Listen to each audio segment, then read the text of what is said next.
BNP কি কোনো নতুন রাজনীতির দিকে আসছে কিনা। আমি আপনাকে একটা ছোট্ট উদাহরণ দিই।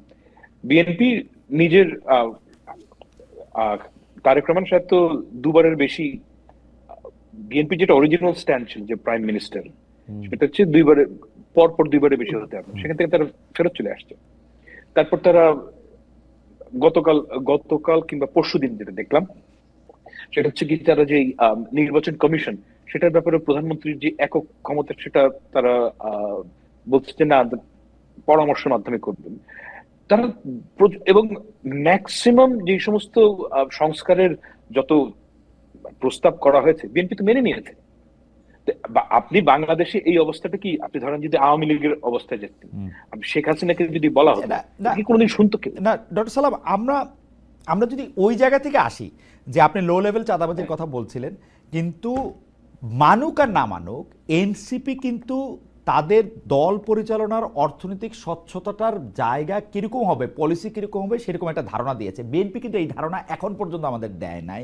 বিএনপি দলটা আসলে কিভাবে চলে, বিএনপির প্রেসিডিয়ামের বা স্ট্যান্ডিং কমিটির মেম্বাররা আসলে কিভাবে চলেন, তাদের টাকা, বিএনপির নেতৃত্বের টাকা কোত্থেকে আসে, তারা কি আসলে ব্যবসা করেন, তারা কি দল থেকে চাঁদা নেন, দল থেকে টাকা নেন, কিছুই কিন্তু আমরা জানি না। জনাব তারেক রহমান থেকে শুরু করে মির্জা ফখরুল ইসলাম আলমগীর বা ছাত্রদলের সভাপতি রাকিব, এরা সবাই আমার খুব প্রিয়, কিন্তু তারা কিভাবে চলেন আমি তো জানি না, তাদের ব্যবসাটা কি। এবং তারা কিন্তু কখনো এই প্রতিশ্রুতি আমাদের দেন না যে তারা আমাদের জানাবেন যে এটা কিভাবে তারা চলে।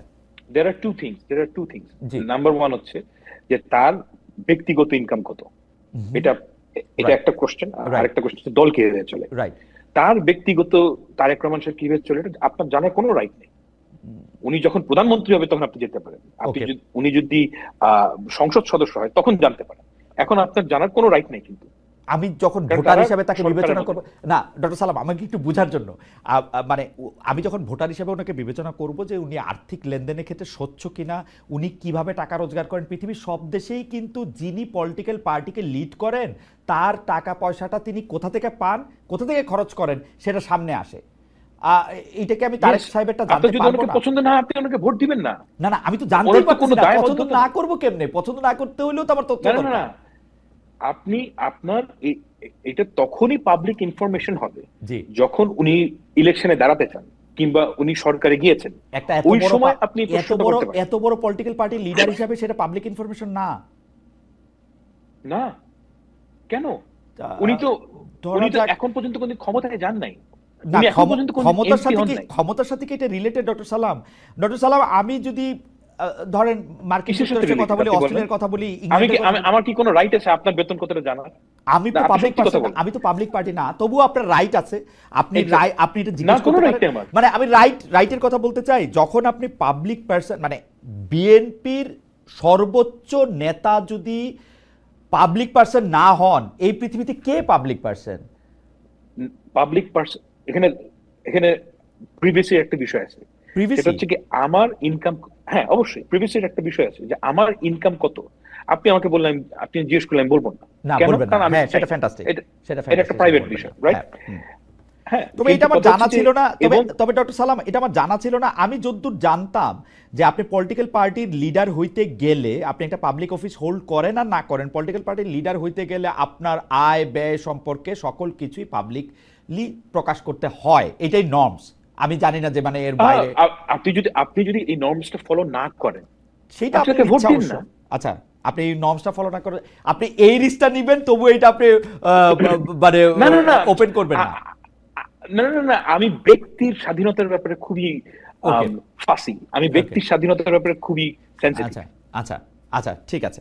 তাহলে এই এই এই এই এই থিওরিতে তার মানে হচ্ছে যে বিএনপি যারা করতেছেন তারা আর্থিকভাবে কি, তার নিজের পেশা কি, নিজের ব্যবসা কি, সেইটা উনার যখন নির্বাচন কমিশনে উনি যখন ভোটে দাঁড়াবেন তখন তিনি একটা ফর্ম ফিল আপ করবেন, ওখানে উনি লিখবেন, কিন্তু আমার এমনিতে জানার অধিকার নাই। ঠিক আছে, এটা আমি চেক করে দেখবো না যে এটা আমার জানার অধিকার আছে কিনা। দ্বিতীয় প্রসঙ্গে যদি আসি, বিএনপি দল হিসাবে কিভাবে পরিচালিত হয়। আমি এনসিপি 150টা গাড়ি নিয়ে গেলে আমি হইচই শুরু করি, বিএনপি যে 1500 গাড়ি নিয়ে বাইর হয়। আজকে তারেক সাহেব যদি বাংলাদেশে আসে, 15,000 গাড়ির মিছিল হবে, কমপক্ষে 1.5 লাখ হইতে পারে। সেইটার জায়গাটা কোত্থেকে হবে, সেইটা কি আমরা একটা জবাব চাইতে পারবো? মানে ওইটা কোন জায়গায় হবে? অফকোর্স ব্যাপারটা হচ্ছে যে বাংলাদেশে এনসিপি যেভাবে চলছে, আওয়ামী লীগও সেভাবে চলতো, বিএনপিও সেভাবে চলে। ওকে, এবং আপনি এটাকে যেই নামেই ডাকেন, এটা হচ্ছে কি চাঁদা, ওকে, মানুষের চাঁদায় চলে, ওকে, অ্যাজ সিম্পল এজ দ্যাট। এখন আমাদের যেটা দরকার সেটা হচ্ছে কি এখানে একটা স্বচ্ছতা আনা দরকার, স্বচ্ছতা আনা দরকার, রাইট। রাইট? সেই জায়গাটায় আমাদের যে সমস্যাটা হয়েছে আমাদের এই 5ই আগস্টের পরে, আমাদের যে এন্টায়ার এনভায়রনমেন্ট সোশ্যাল মিডিয়ায় বলেন এমন টক্সিক হয়ে গেছে যে প্রত্যেকের গলার মধ্যে ছুরি চাপ মারতে চায়। এই জায়গায় যদি আমরা সিভিলাইজড ওয়েতে বলার চেষ্টা করতাম যে ওকে, লেটস রেগুলেট আওয়ারসেলভস, আমরা কিভাবে কাজটা করবো সেটা ঠিক করি, ওই পরিবেশটাই এখন আর নাই। একে দেখতে পারে না, একে দেখতে পারে না, এবং আমরা যথারীতি বাঙালির যে আচরণ সেই আচরণে চলে আসছি। অ্যাবসলিউটলি। এখন এমন অবস্থা তৈরি হয়েছে যে আমরা ছোটবেলায় ওই ড্রাকুলার ছবিতে দেখতাম যে নায়ক একটা ওই ক্রস দেখাতো এমনি করে, এবং ওই ক্রস দেখালে ড্রাকুলা করে মারা যেত। তারপর পরে গিয়ে দেখলাম যে ওই টার্কিশ ছবিতে আয়তাল কুরসি বললেই হয়। জামাত এবং এনসিপি নেতাদেরকে আপনি যদি একটা প্ল্যাকার্ড লিখে নির্বাচন শব্দটা লিখে দেন, সর্বনাশ হয়ে যাবে। আপনি যদি কুফরি কালাম করতে চান, একটা জামাত ইসলামের বালিশের, যে কোনো কর্মীর বালিশের নিচে আপনি একটা তাবিজের মধ্যে নির্বাচন বার্তা লিখে দিয়ে দেন, 40 দিনের মধ্যে লোকটা মারা যাবে। পিকিউলিয়ার অবস্থা। আপনি দেখেন যে আনবিলিভেবল, নির্বাচন ওয়ার্ডটা এমন টক্সিক ওয়ার্ড, মানে ক্রিপ্টোনাইটের মতন। নির্বাচন শব্দটা শুনলে সবাই রেগে যাচ্ছে।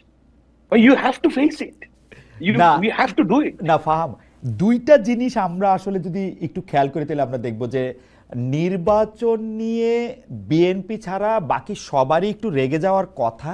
কারণ এখন যে অঙ্ক করা স্বাভাবিক, যে রাজনৈতিক অঙ্ক, রাজনীতিক যারা পরীক্ষা দিতে মাত্র বসছে তারাও, আর আমরা যারা অনেকদিন ধরে অবজারভার পরীক্ষাও জীবনে দেই নাই, তারাও কিন্তু আমরা এটা বুঝতে পারছি যে বিএনপি ক্ষমতায় আসবে। আমাদের প্রশ্ন ছিল যে আমরা কি একসেট স্বৈরাচারী সরকার চলে যেতেছে, কিন্তু আরেকটা দল আসবে, সেই দলটা একই পথে হাইটা একই রকমভাবে হয়ে উঠবে কিনা, মানে বিএনপি হয় নাই এখনো, হইয়া ওঠার সম্ভাবনাটাকে রোধ করতে পারবো কিনা, ওইটা ছিল হচ্ছে আলোচনা। সেই জন্য কিন্তু বারবার কিছু সংস্কারের কথা বলা হয়েছে, কিছু পরিবর্তনের কথা বলা হয়েছে। বিএনপি যদি এখন যে বিষয়ে রাজি হয়েছে, প্রধানমন্ত্রীর 2 টার্মের কথা আমি যদি বলি, আরও একটা দেখলাম যে নির্বাচন কমিশন গঠনে প্রধানমন্ত্রীর একক এখতিয়ারের কথা যদি বলি, সেগুলি যদি 2025-এর ডিসেম্বরের আগে রাজি হইতো, তাহলে বোধহয় নির্বাচনটা আরেকটু আগেও হইতে পারতো। আপনার কি মনে হয় না যে এই নির্বাচনটা পেছানোর কারণ বিএনপির এক ধরনের একগুয়েমি, সংস্কার শুনলে বিএনপির গায়ে জ্বর আসা, এরকম কিছু? না, আমি বিএনপি তো ম্যাক্সিমাম সংস্কার মেনে নিয়েছে। না, মানছে অনেক পরে। ডক্টর সালাম, আপনি খেয়াল করেন এটা হলো গত 1-2 সপ্তাহের ডেভেলপমেন্ট। না, আমি আপনাকে বলি যে বিএনপি ফান্ডামেন্টাল কিছু সংস্কার মানে নাই। ফান্ডামেন্টাল সংস্কারের মধ্যে একটা হচ্ছে এনসিপি, যেটা সাংবিধানিক কাউন্সিল, সেটা ঠিক আছে, সেটা আমি বলছি। হ্যাঁ, এই ধরনের কয়েকটা ফান্ডামেন্টাল সংস্কার তারা দুইবারে বেশি প্রধানমন্ত্রী হইতে পারবে না, সেটা তো বিএনপি প্রথমে মানতেছিল না, মেনে নিয়েছিল না, এটা এখন মানছে। এটা যদি গত বছর মানতো তাহলে ইলেকশন আরো আগে হইতো। এইটা একটা হাইপোথিসিসের কথা বললাম। না, আপনি ইউ আর রিডিং ইট রং। আচ্ছা, জামায়াতে ইসলামী এবং এনসিপি এই দুটো দল নির্বাচন চায় না, অ্যাজ সিম্পল এজ দ্যাট। আমাদের হান্নান মাসুদ যাই বলুক, তাদের যে অ্যাক্টিভিটি এটা ক্লিয়ার। এই সরকার অথর্ব, এই অপরাধে তাদের অথর্বপনা দীর্ঘদিন ধরে করতে দিতে হবে। এটা হচ্ছে কি এনসিপির অফিশিয়াল স্ট্যান্ড। আমার মনে হয় যে আপনাকে তো এই জি, আপনি শেষ করেন, একদম শেষ করেন। আমি হান্নান মাসুদকে আর প্রশ্ন করতে চাই না, আপনার মন্তব্য যদি মনে করেন, জি, আপনি যদি মনে করেন যে এই সরকার অথর্ব, আমি এই ওয়ার্ডটা ইউজ করতে চাই না, কিন্তু এই ওয়ার্ডটা, এটা সত্যি কথা, এই সরকার খুবই দুর্বল এবং আমরা চাই যে এখান থেকে আমরা উত্তরণ করতে। আপনি তো এই দুর্বল সরকারকে রেখে দিলে ওই দুর্বলতা থেকে আপনি মানে বের হতে পারবেন না। ওকে, মানে দুর্বলতার রিজনটাই হচ্ছে কি এই যে তারা অনির্বাচিত। আমি একটু হান্নান মাসুদের কাছে যেতে চাই। জনাব হান্নান মাসুদ, 2টি বিষয় ডক্টর সালাম একদম স্পষ্ট করে বলেছেন যে এই সরকার আসলে দুর্বল, এবং দ্বিতীয় হচ্ছে যে এনসিপি এবং জামায়াতে ইসলামী আসলে নির্বাচন চায় না। সেজন্য যত রাজনৈতিক কার্যক্রমই আপনারা করেন না এইটার শেষ জায়গাটা হচ্ছে আপনার নির্বাচন চান না। প্লিজ আমি একটু আগে আপনাকে বলে নিই, আমার জায়গাটাকে একটু আমি বলে নিই, আপনার প্লিজ এটা বললেন না যে আমরা নির্বাচন চাই, আগে হানা ভোট দেন, আগে স্থানীয় সরকার নির্বাচন দেন, এটা বললেন না। মানে সরকার বদলের নির্বাচন আপনারা চান না, এইটার ব্যাপারে যদি আপনি মতামত দেন যে আসলে জাতীয় নির্বাচন যেটা ভোট দিয়ে আপনারা সংসদে যাবেন, এটা আপনারা চান না। কেন, আমি তো সংসদে যাওয়ার জন্য খুব উদ্গ্রীব হয়ে আছি যে যদি নির্বাচিত হই। জি, আর কিন্তু ভেরি গুড। কথা ভেরি হচ্ছে গুড। যে আমাকে তো সেই পরিবেশটা দিতে হবে না। আমি রুলস রেজুলেশন আমার পার্টি আমি জানি না নির্বাচন চাই না এটা কখনো বলছে কিনা। আমরা তো কয়েকটা পূর্ব শর্ত আছে, আমরা যদি আগের নিয়মেই চলি তাহলে আমার অভ্যুত্থানটার দরকার ছিল না। আমরা বলছি নিয়মের কিছু পরিবর্তন করেন না, আমরা নিয়মের পরিবর্তন করতে বলছি, যত দ্রুত নিয়মের পরিবর্তনে আপনারা একমত হবেন তত দ্রুত নির্বাচনটা হবে। আমরা সেই কথা বলি। আমরা যখন হচ্ছে আপনি ধরেন হচ্ছে বিএনপি 31 দফার মধ্যে পরপর 2বার প্রধানমন্ত্রী হবে, আমি এটা কয়েকবার করছিলাম, পরপর 2বার। আমি খুবই নিজেও বিএনপির প্রত্যেকটা প্রোগ্রামে যেতাম। পরপর 2বারের বেশি প্রধানমন্ত্রী হবে এটা ছিল না। সকল রাজনৈতিক দলের সাথে বসার পরে বিএনপি যখন 31 দফা তৈরি করলো 2022 সাল কি 23 সালে, তখন ছিল হচ্ছে 2বারের বেশি প্রধানমন্ত্রী কেউ প্রধানমন্ত্রী হবে না, এই বিষয়টাই ছিল। কিন্তু যখন হচ্ছে আপনার ঐক্যমত কমিশনের আলোচনায় গেল, বিএনপি সেখানে পল্টে নিল। বিএনপি বললো না হচ্ছে পরপর 2বার। এইটা নিয়ে মোট চারটা মিটিং হলো, তারপরে গিয়ে বিএনপি একমত হলো। 4 দিন নষ্ট করা হলো, 4টা মিটিং এর জন্য 2 সপ্তাহ নষ্ট হলো। আপনার এরপরে হচ্ছে এমসিসি হবে না না, কিন্তু আমি সংস্কারের প্রসঙ্গে একটু আসি। আপনি এইটাও একটু বললেন, আপনারা একটা দাবি করলেন, অদ্ভুত দাবি, যে বিচার করে যেতে হবে, কারণ বিএনপি আসলে বিচার করবে না। বিএনপি হচ্ছে আওয়ামী লীগ দিয়ে সবচেয়ে বেশি সাফার দল, তারা বিচার করবে না এবং এই বিচার এই সরকার না করলে আর কেউ করবে না, এরকম একটা দাবি করে আপনারা নির্বাচন যেতে চাইলেন। জি খালেদ ভাই, বিএনপি সবচাইতে সাফার দল, এটা আমি আপনি সবাই স্বীকার করি। বাট তৃণমূল থেকে শুরু করে সব জায়গায় আওয়ামী লীগের লোকজনকে টানার জন্য এবং হচ্ছে আওয়ামী লীগের বর্তমানে যারা হচ্ছে চেয়ারম্যানশিপ আছে তাদেরকে এলাকায় এলাকায় শেল্টার দিয়ে ইউনিয়ন পরিষদের সকল সুবিধা কারা নিচ্ছে? এনসিপিও কিছু কিছু নিচ্ছে। এনসিপির কাছে যারা আসতেছে তারা এনসিপিও নিচ্ছে। আপনার আমি তালিকা দিব না এনসিপি কোন কোন আওয়ামী লীগের নেতা কর্মীদের সুবিধা দিচ্ছে, আপনি চাইলে আমি আপনাকে দিব না। হতে পারে এনসিপি তো আওয়ামী লীগ দ্বারা সবচাইতে দল না, আমি যেটা আপনাকে বলতেছি। বিএনপি কিন্তু আওয়ামী লীগ দ্বারা সবচাইতে নির্যাতিত দল, কিন্তু আওয়ামী লীগ নিষিদ্ধের ব্যাপারে বিএনপির আগ্রহ ছিল না, বিএনপি চাইনি। এখনো বলতেছে না তো দল নিষিদ্ধের ব্যাপারে তো আরেকটা দলের আগ্রহ থাকতে পারে না। আপনাদের দলের যাকে মাস্টারমাইন্ড হিসেবে পরিচয় করে দেওয়া হয়েছিল সেই মাহফুজ সাহেবও কিন্তু প্রথম থেকে বলছিলেন আওয়ামী লীগ যেভাবে জামাতকে ডিল করছে সেভাবে আওয়ামী লীগকে ডিল করা আমাদের উচিত না। ডক্টর মোহাম্মদ ইউনূস অন্তত 3টা বড় বড় সাক্ষাৎকারে বলেছিলেন আওয়ামী লীগ তিনি নিষিদ্ধ করতে চান না।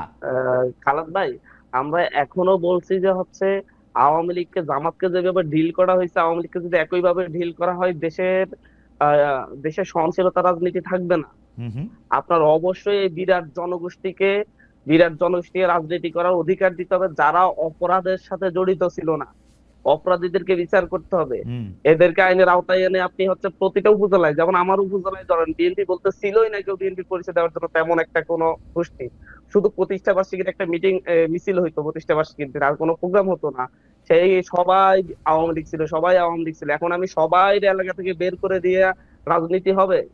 আমার কথা হচ্ছে যারা অপরাধের সাথে জড়িত ছিল, আপনার প্রত্যেকটা চেয়ারম্যান, প্রত্যেকটা উপজেলা চেয়ারম্যান, প্রত্যেকটা এমপি, এগুলার মোটামুটি বিচার করলে বাংলাদেশে 10,000 বিচার হয়ে যায়। 10,000 মানুষের বিচার করলে আওয়ামী লীগ আর থাকে নাকি? কিন্তু সেটা তো হচ্ছে না, এদেরকে আইনের আওতায় আনা হচ্ছে না। আপনি 10,000 মানুষের জনাব হান্নান মাসুদ 10,000 মানুষের বিচার সম্পর্কে মানে বিচারটা কি করতে হবে? সম্পন্ন করতে হবে, শুরু করতে হবে, কি করতে হবে? না মামলা দিতে হবে? এটা তো কথা না। আমরা একটা অগ্রগতি দেখতে চাচ্ছি, অন্তত শেখ হাসিনা সহ কয়েকজনের রায় দেখতে চাচ্ছি। শেখ হাসিনা, আপনি কি মনে করেন যে শেখ হাসিনার পক্ষে যে মামলা হবে সে রায় দেওয়াটা 4-5 বছরের মধ্যে সম্ভব? অবশ্যই সম্ভব। কারণ শেখ হাসিনার বিচারের জন্য যেই প্রমাণগুলা দরকার তার মধ্যে অনেকগুলা প্রমাণ